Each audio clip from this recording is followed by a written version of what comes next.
ಗುರುಗಳು ಇಬ್ರು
ನೋಡಿ ಈ ಕಡೆ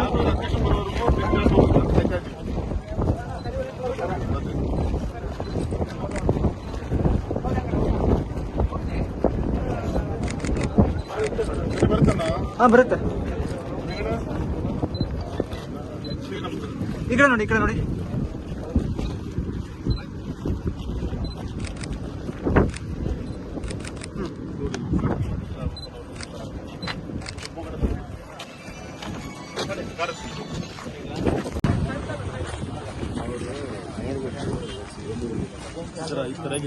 ಈ ತರ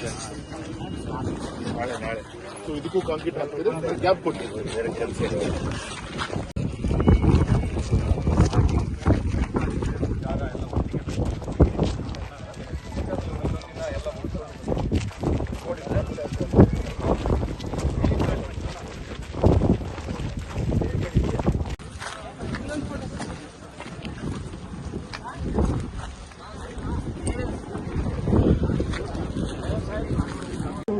ಅನೇಕ ವರ್ಷಗಳ ಒಂದು ಕನಸು ಹೊಳೆಬಾಗ್ಲು ಅಂಬಾರ್ಗೋಡ್ಲು ಅಂತಾನೂ ಕರಿತೀವಿ. ಅಲ್ಲಿಂದ ಕಳಸವಳ್ಳಿಗೆ ಸೇತುವೆ ಆಗಬೇಕು. ಶರಾವತಿ ಮುಳುಗಡೆ ಸಂತ್ರಸ್ತರು ಈ ಭಾಗದಲ್ಲಿ ದೊಡ್ಡ ಸಂಖ್ಯೆಯಲ್ಲಿ ಇದ್ದಾರೆ. ಹೆಚ್ಚಿನ ಸಂಖ್ಯೆಯಲ್ಲಿ ಬೇರೆ ಬೇರೆ ಮುಳುಗಡೆ ಸಂತ್ರಸ್ತರು ತನ್ನ ಜೀವನವನ್ನು ನಡೆಸ್ತಾ ಇದ್ದಾರೆ. ಸಂಜೆ ಮೇಲೆ ಯಾವುದೇ ಒಂದು ಆರೋಗ್ಯ ಕ್ಷೇತ್ರದಲ್ಲಿರ್ಬೋದು, ಇನ್ಯಾವುದೇ ವಿಚಾರದಲ್ಲೂ ಕೂಡ ಹೊರ ಪ್ರಪಂಚಕ್ಕೂ ಮತ್ತೆ ಇಲ್ಲಿರುವಂತಹ ಈ ಒಂದು ಐಲ್ಯಾಂಡ್ ಅಂತ ಹೇಳಿದ್ರು ಕೂಡ ತಪ್ಪಾಗಲಾರದು. ಯಾವುದೇ ಕನೆಕ್ಟಿವಿಟಿ ಇದ್ದಿದ್ದಿಲ್ಲ. ಹಾಗಾಗಿ ತುಂಬಾ ವರ್ಷಗಳಿಂದ ಅನೇಕ ಶಕ್ತಿಗಳು ಹೋರಾಟಗಳನ್ನು ಮಾಡಿದ್ರು, ಹೋರಾಟ ಸಮಿತಿಗಳನ್ನು ಮಾಡಿಕೊಂಡ್ರು.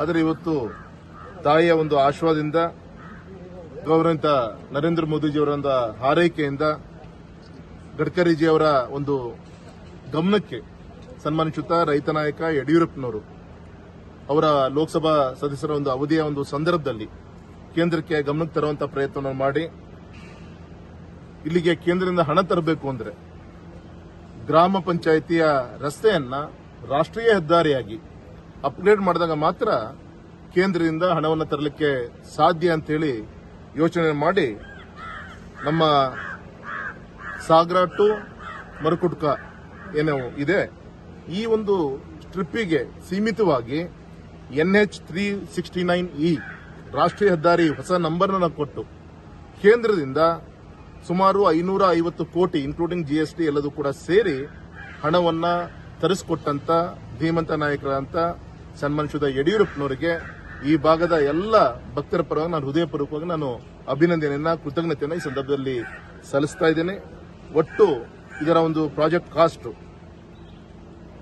ಟೆಂಡರ್ ಕಾಸ್ಟ್ 423 ಕೋಟಿ, ಸುಮಾರು 4.5 ವರ್ಷ ಅವಧಿಯನ್ನ ತೆಗೆದುಕೊಂಡು ಸಂಪೂರ್ಣವಾಗಿ ಇವತ್ತು ಒಂದು ಹಂತಕ್ಕೆ ಮುಗಿಯುವಂತಹ ಹಂತಕ್ಕೆ ಬಂದಿದೆ. ಇವತ್ತು ಗೌರವಿತ ನರೇಂದ್ರ ಮೋದಿಜಿಯವರು ಈ ಒಂದು ಅಧಿಕೃತವಾದಂತಹ ಈ ಕಾರ್ಯಕ್ರಮದ ಒಂದು ಉದ್ಘಾಟನೆಗೆ ಸ್ವತಃ ಪ್ರಧಾನಮಂತ್ರಿಗಳೇ ಬರಬೇಕು ಅನ್ನೋದು ನಮ್ಮೆಲ್ಲರದ್ದು ಕೂಡ ಅಪೇಕ್ಷೆ ಇದೆ.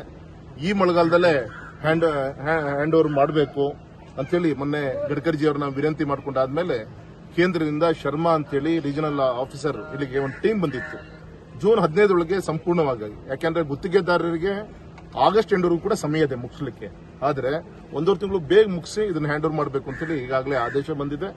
ಆ ದಿಕ್ಕಲ್ಲಿ ಗೌರವಿತ ಪ್ರಧಾನಮಂತ್ರಿಗಳನ್ನ ಕೇಂದ್ರದ ಗಡ್ಕರಿಜಿ ಅವರನ್ನ ಕರ್ಕೊಂಡ್ಬಂದು ಇದನ್ನ ಉದ್ಘಾಟನೆ ಮಾಡಬೇಕು ಅನ್ನೋದು ಕೂಡ ನಮ್ಮೆಲ್ಲರ ಅಪೇಕ್ಷೆ ಇದೆ. ಆ ದಿಕ್ಕಲ್ಲಿ ಪ್ರಯತ್ನ ಆಗ್ತಾ ಇದೆ. ಆದ್ರೆ ನಾವು ಇವತ್ತು ಗಮನಿಸಬೇಕಾಗಿರೋದು, ಇವತ್ತು ನಮ್ಮ ಕೇಂದ್ರ ಸರ್ಕಾರ ವಿಶೇಷವಾದಂತಹ ಒಂದು ಪ್ರಯತ್ನದ ಪ್ರತಿಫಲವಾಗಿ ಈಗೇನು ಸುಮಾರು 550 ಕೋಟಿ ಬೆಲೆ ಬಾಳುವಂತಹ ಈ ಒಂದು ಸೇತುವೆ ನಿರ್ಮಾಣ ಆಯಿತು. ಇದು ಜೊತೆಗೆ ಹೊಸನಗರ ಹತ್ರ ಅಲ್ಲೊಂದು ಸೇತುವೆ ಆಗಬೇಕಾಯಿತು. ಅದಕ್ಕೆ ವಿನಂತಿ ಮಾಡಿಕೊಂಡು ಅಲ್ಲೊಂದು ರಾಷ್ಟ್ರೀಯ ಹೆದ್ದಾರಿ ಅಂತೇಳಿ ಒಂದು ನಂಬರ್ ಕೊಟ್ಟು 766C, ಇದು 369E ಸಿಗಂದೂರು ಸೇತುವೆ, ಅದು 766C ಅಲ್ಲಿ ಸುತ್ತ ಸೇತುವೆ ಅಂತ ಇತ್ತು. ಅದನ್ನ ಈಗ ಹೊಸನಗರ ಬ್ರಿಡ್ಜ್ ಅಂತ ಮಾಡಿ 1.5 ಕಿಲೋಮೀಟರ್, ಇದು ಸಿಗಂದೂರು 2.25 ಕಿಲೋಮೀಟರ್, ಅದು 1.5 ಕಿಲೋಮೀಟರ್ ರಾಷ್ಟ್ರೀಯ ಹೆದ್ದಾರಿಯಾಗಿ ಅದು ಆ ಬ್ರಿಡ್ಜ್ ಅನ್ನ ಕಟ್ಟುವಂತ ಕೆಲಸ ಇರಬಹುದು. ಮುಂದೆ ಬೆಕ್ಕೋಡಿ ಬ್ರಿಡ್ಜ್ 3/4 ಕಿಲೋಮೀಟರ್ ಬ್ರಿಡ್ಜ್ ಅಲ್ಲಿ ಮಾಡಿರೋದಿರ್ಬೋದು. ಮತ್ತೆ ನಮ್ಮ ಹಾಲಪ್ಪನವರು ಹಿಂದೆ ನೇತೃತ್ವ ಇದ್ದಾಗ ಪಟುಕೊಪ್ಪ ಸೇತುವೆನ ಆ ಭಾಗದಲ್ಲಿ ನಿರ್ಮಾಣ ಮಾಡುವಂತ ಯಡಿಯೂರಪ್ಪನವರು ಮುಖ್ಯಮಂತ್ರಿ ಇದ್ದಾಗ ಅದೊಂದು ಪ್ರಯತ್ನ ಆಯಿತು. ಅದಾದ್ಮೇಲೆ ನಮ್ಮ ಜ್ಞಾನೇಂದ್ರ ಅವರ ಸಹಕಾರದಿಂದ ಬಿಲ್ಸಾಗರ KRDCL ಅಲ್ಲಿ ಸೇತುವೆ ಮಾಡುವಂತ ಕೆಲಸ ಇರಬಹುದು. ಮತ್ತೆ ಹಸೂರು ಮುಖ್ಯ ಸೇತುವೆನೂ ಕೂಡ ವಿಶೇಷವಾಗಿ ಹಿರಿಯ ನಾಯಕರಂತ ಕಾಗೋಡ್ಜಿ ಅವರು ಕೂಡ ಹಿಂದೆ ಪ್ರಯತ್ನ ಮಾಡಿದ್ರು, ಅದು ಕೂಡ ನಿರ್ಮಾಣ ಆಗ್ತಾ ಇದೆ. ಅಂದ್ರೆ ಈ ರೀತಿ ಕೇಂದ್ರದಿಂದ ಸುಮಾರು ಸಾವಿರಾರು ಕೋಟಿಯನ್ನ ನಮ್ಮ ಈ ಭಾಗದ ಮಲೆನಾಡು ಭಾಗಕ್ಕೆ ಇಷ್ಟು ದೊಡ್ಡ ರೀತಿಯಲ್ಲಿ ಮೊತ್ತವನ್ನ ಕೊಟ್ಟು ಈ ಭಾಗದ ಅಭಿವೃದ್ಧಿಗೆ ಶಕ್ತಿ ತುಂಬುವಂತ ಕಾರ್ಯವನ್ನು ಮಾಡಿದರೆ. ಇದರ ಪ್ರತಿಫಲವಾಗಿ ನಮ್ಮ ಸಾಗರ ಈ ಕಡೆ ಭಾಗದಿಂದ ಮಲೆನಾಡಿಂದ ನಮ್ಮ ಕರಾವಳಿ ಭಾಗಕ್ಕೆ ತುಂಬಾ ಹತ್ತಿರವಾದಂತ ಒಂದು ಸಂಪರ್ಕ ಸಿಗಲಿಕ್ಕೆ ಅವಕಾಶ ಸಿಗುತ್ತೆ. ಇಲ್ಲಿ ಒಂಥರ ನಾವು ಪಿಲಿಗ್ರಿಮೇಜ್ ಸೆಂಟರ್ಸ್ ನಮ್ಮ ಕನ್ನಡದಲ್ಲಿ ಹೇಳ್ತೀವಿ, ಎಲ್ಲ ದೇವಸ್ಥಾನಗಳ ಯಾತ್ರಾ ಸ್ಥಳಗಳಿಗೆ ಭೇಟಿ ಕೊಡ್ಲಿಕ್ಕೆ, ಅದು ಸಿಗಂದೂರು ಚೌಡೇಶ್ವರಿ ಇರಬಹುದು, ನಮ್ಮ ಶಂಕರಾಚಾರ್ಯರ ಪೀಠ ಕೊಡಚಾದ್ರಿ ಬೆಟ್ಟ ಇರಬಹುದು, ಕೊಲ್ಲೂರು ಮೂಕಾಂಬಿಕಾ ಇರಬಹುದು, ಮುರುಡೇಶ್ವರ ಇರಬಹುದು, ಗೋಕರ್ಣ ಇರಬಹುದು. ಈ ರೀತಿ ನಮ್ಮ ಕರಾವಳಿಯಿಂದ ಮಲೆನಾಡಿಂದ ಕರಾವಳಿಗೆ ಅತ್ಯಂತ ಭಟ್ಕಳ ತುಂಬಾ ಹತ್ತಿರದಲ್ಲಿ ಸಂಪರ್ಕ ಮಾಡುವಂತ ಒಂದು ಕೆಲಸ.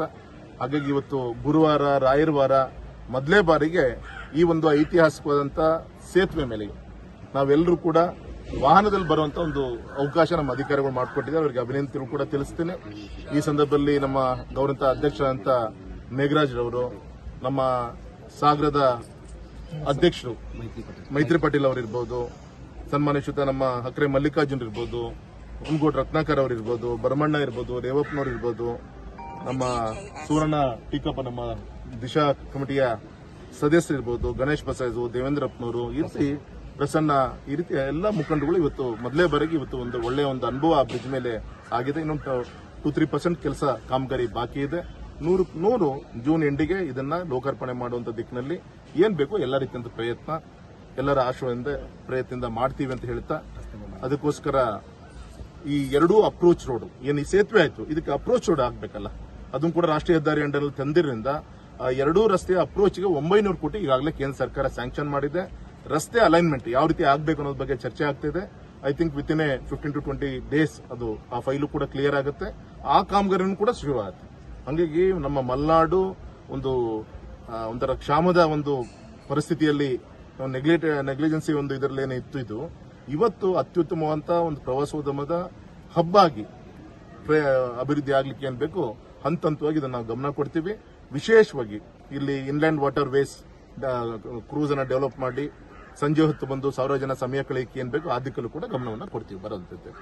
ಹಾಗಾಗಿ ಇವತ್ತು ನಾವೆಲ್ಲ ಪಕ್ಷದ ಎಲ್ಲ ಪ್ರಮುಖರು ಈ ಒಂದು ಹರಕೆ ಕೂಡು ಬಂದಿದೆ. ಇವತ್ತು ಮೋದಿಜಿ ಅವರ ಒಂದು ಆಶ್ರಯದಿಂದ ಆ ಪುಣ್ಯಾತ್ಮನಿಗೆ ಒಳ್ಳೇದಾಗ್ಲಿ, ಮತ್ತೆ ಇವತ್ತು ಯುದ್ಧದ ಪರಿಸ್ಥಿತಿ ಇದೆ, ಆ ಎಲ್ಲ ಶಕ್ತಿ ಆ ದೇವರು ಅವ್ರಿಗೆ ಕೊಡ್ಲಿ ಅಂತೇಳಿ ಸಿಗಂದೂರು ಚೌಡೇಶ್ವರಿಯ ಸನ್ನಿಧಾನಕ್ಕೆ ನಾವೆಲ್ಲರೂ ಕೂಡ ಬಂದು ಹಣ್ಣು ಕಾಯಿ ಮಾಡಿಸಿ ನಮ್ಮ ಸಂಕಲ್ಪವನ್ನ ನೆರವೇರಿಸುವಂತ ಕಾರ್ಯ ನಾವೆಲ್ಲರೂ ಸೇರಿ ಮಾಡಿದ್ದೀವಿ.